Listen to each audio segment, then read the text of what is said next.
МВР и МНР молчат за последните провокации и говор на омраз испратени од бугарска страна. Нема одговор на прашањата на Алфа дали ќе има некаква реакција, а уште помалку некаков официјален став за соопштението на викендов отворениот бугарски културен центар Ванчо Михајлов. Во своето прво официјално соопштение од културниот центар велат дека Македонија била создадена од Јосип Брз Тито, а била бугарско окупирана територија, потенцирајќи дека неизбежно било враќањето на бугарскиот идентитет во македонските градови.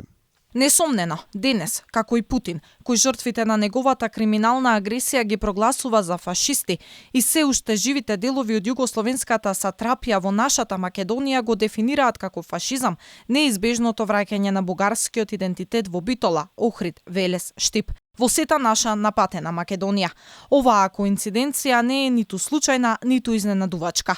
Тие се браќа по оружје и браќа за криминал, како што Путин ги создаде Донецката народна република и Луганската народна република во окупираниот Донбас, така и Тито ја создаде Македонската народна република во нашата окупирана татковина. Велат целта со скандализирањето на овој настан била засенување на фактите за бугарите во Македонија, потенцирајќи дека бројките од пописот биле лажни и дека бројот на бугари бил многу поголем во државава. Целта на скандалот беше да се засени фактот дека стотици македонски бугари дојдоа да ја видат бугарската делегација и особено официјално да го отворат клубот, кој со гордост го носи името на легендарниот водач на вистинската историска ВМРО Иван Михајлов, наследникот на Гоце, Даме и на Тодор Александров.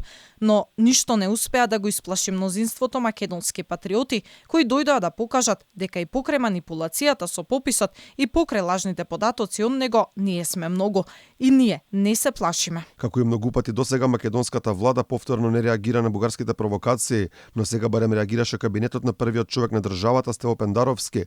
Од таму велат дека во Битола бил направен обид еден докажан соработник на хитлеровиот нацистички режим да биде представен како мост на зближување меѓу двете држави.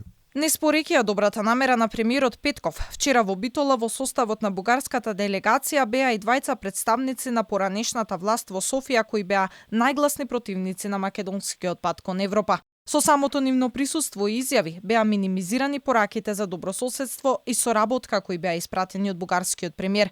Сигурен сум дека ниту македонскиот, ниту бугарскиот народ сметаат дека ликот и неделото на Ванчо Михајлов може да придонесат во таа насока. Останува отворено прашање дали Бугарија ќе врати реципрочно со отворање на македонски културен центар кај источниот сосед, но такво нешто е тешко да се очекува со оглед на фактот дека бугарите не признаваат дека постои македонско малцинство кај нив.